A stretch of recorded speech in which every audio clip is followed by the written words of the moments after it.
L'objectif primordial, ce n'est pas de dépenser ou d'avoir un budget. L'objectif, c'est ton bien-être. Et pour avoir un bien-être, ton salaire, il faut le répartir. Faites de votre santé financière une priorité. Faites de votre bien-être la raison. Bonjour, avec vous Mohamed El Ouazna, consultant management, entrepreneuriat et finances personnelles. Je suis avec vous aujourd'hui pour vous parler de la finance personnelle dans la période de crise.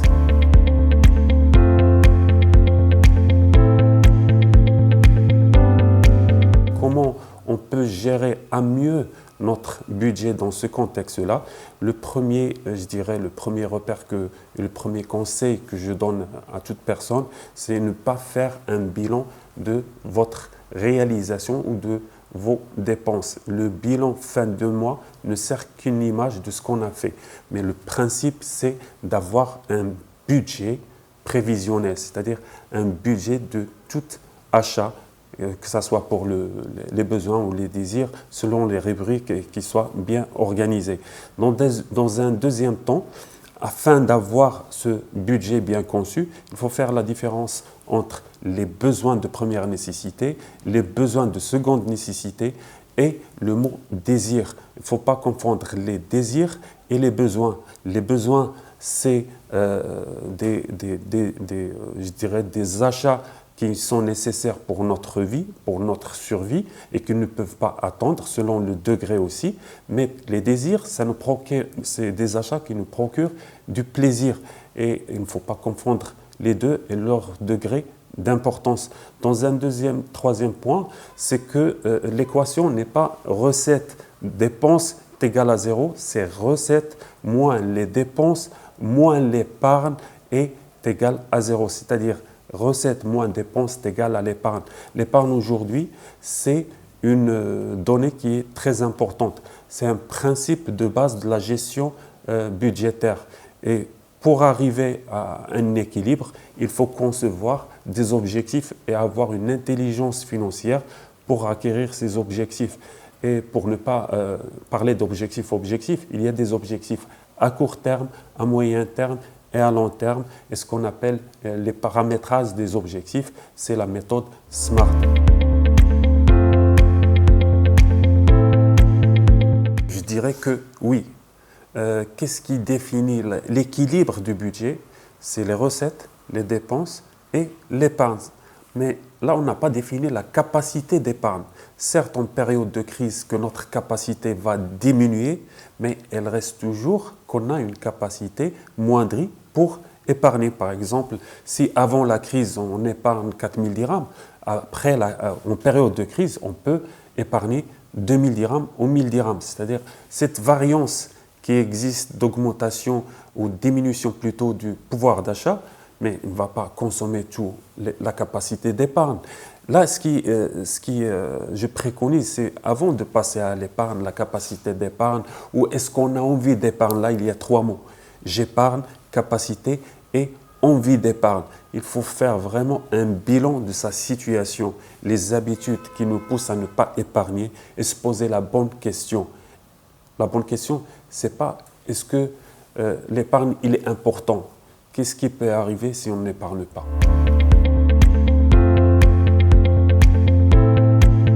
Déjà, quand on a le premier salaire, on est dans dans une émotion de liberté, d'autonomie financière et d'indépendance financière qui est imaginaire. Mais ça reste uniquement le premier salaire.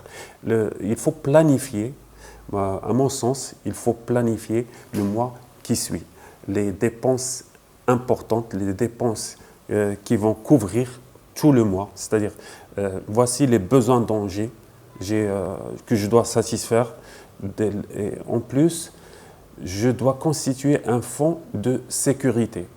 Donc, un fonds de sécurité pour quelqu'un qui est salarié, qui coûte son premier salaire, c'est les 3 mois de salaire qu'il faut commencer à épargner pour arriver à un objectif de 3 mois de salaire. Ça lui procure dans le moyen terme, donc s'il fait un plan d'épargne, ça lui procure un montant de sécurité financière. Ce montant de sécurité financière, il sera garant, je dirais, de cette autonomie il sera garant de cette liberté financière, en même temps de cette stabilité professionnelle. Il doit chercher la stabilité professionnelle à travers la sécurité financière. Par la suite, quand je parle de planification, c'est-à-dire il y a des désirs qu'on a quand on est jeune, on veut acheter des choses, mais il faut avoir la patience. Il faut planifier, il y a des objectifs à planifier dans 3 mois, dans 6 mois, dans 9 mois. La précipitation, c'est le défaut de tout achat impulsif.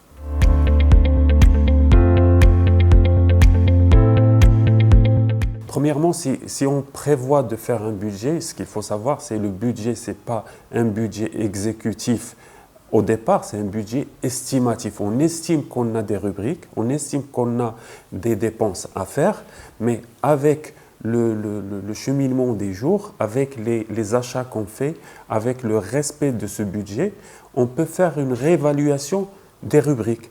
On peut faire des économies sur des rubriques, des dépenses variables. On peut éliminer carrément des dépenses qui sont destinées à nos désirs, mais le plus important, c'est de sortir équilibré, nos recettes par rapport à nos dépenses, sortir avec un engagement vis-à-vis de ce budget, mais le budget, ce n'est pas quelque chose qui est fixe, c'est ça le plus important. Et s'il faut réévaluer certaines rubriques, quitte même à les supprimer, il faut les supprimer par rapport aux loisirs. Si des sorties qui vont nous conduire vers des dépenses, que ce soit vis-à-vis de notre famille ou des achats qu'on a prévus d'ici 6 mois, il y a une promotion, on arrête tout ça. Des fois, il faut faire une solution radicale pour notre bien-être.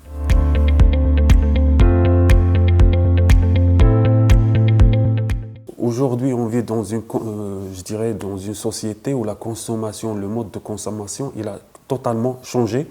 On est vraiment devenu comme un consommateur qui est prédisposé à acheter à tout moment à n'importe quel produit. Ce qui est important à ce niveau-là, c'est essayer de développer ce type de consommateur, ce qu'on appelle un consommateur averti ou un consommateur responsable de ses actes. Il connaît ce qu'il veut, il peut avoir les freins quand il le souhaite, c'est-à-dire il est maître de la décision financière qu'il va prendre, les pour et les contre, et se poser toujours la bonne question, et je dis toujours c'est la meilleure question qu'il faut se poser à l'achat de n'importe quel produit. Est-ce que j'ai besoin de ce produit? Et si je n'achète pas ce produit-là, qu'est-ce qui va y arriver? Le premier indicateur d'une mauvaise gestion financière, c'est la sous-estimation de l'utilité du budget. Premièrement. Deuxièmement, c'est l'implication, la persévérance pour s'impliquer sur nos dépenses. C'est ne pas négocier, ne pas avoir une stratégie de magasinage, c'est ne pas chercher les offres qui vont maximiser nos besoins, c'est rester dans les aléas du marché. C'est essayer, par exemple, de suivre le mode de consommation d'un ami ou de la famille. On est tous différents, notre budget il est différent, on doit s'adapter, on doit concevoir un mode de consommation qui s'aligne sur nos recettes, notre revenu pour sortir avec un équilibre budgétaire.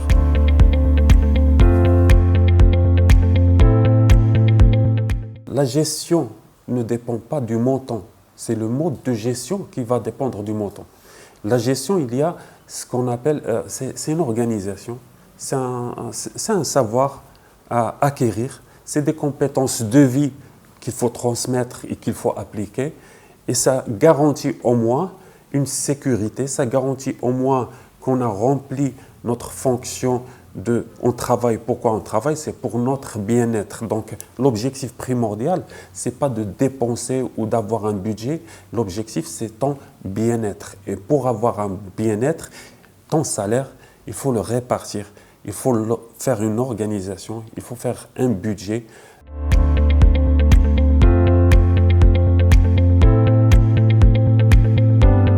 Je dirais c'est une solution.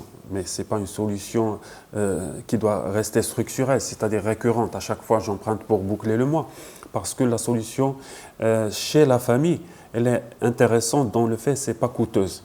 Mais elle est coûteuse il faut voir les autres aspects, c'est le côté social, le côté engagement qu'il faut respecter et ne pas prendre cette solution comme une solution répétitive.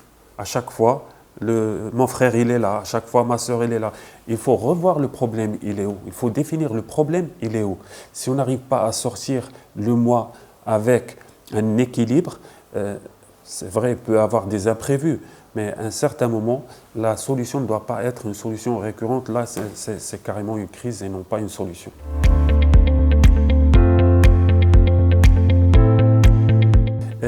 J'aime cette solution, j'adore aussi cette solution pour la simple raison, c'est qu'elle te permet premièrement d'acquérir une habitude d'épargne et de perdre le contrôle sur ton épargne provisoirement. Parce que là, il y a les gens, tu es confronté avec des gens, c'est eux qui, c'est le contrôle, c'est comme si c'est qu'on cède notre autocontrôle à l'autre. C'est un engagement.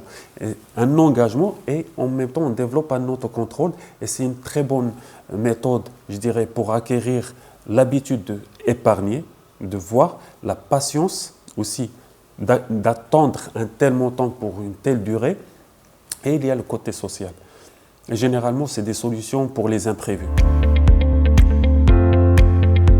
Si on prend un exemple, une famille, là où les deux parents, la mère et le père, c'est des gens qui ont un salaire, donc deux revenus qui constituent le revenu principal de la famille. Comment ils peuvent, je dirais, mettre en place une gestion financière saine et qui garantit leur bien-être?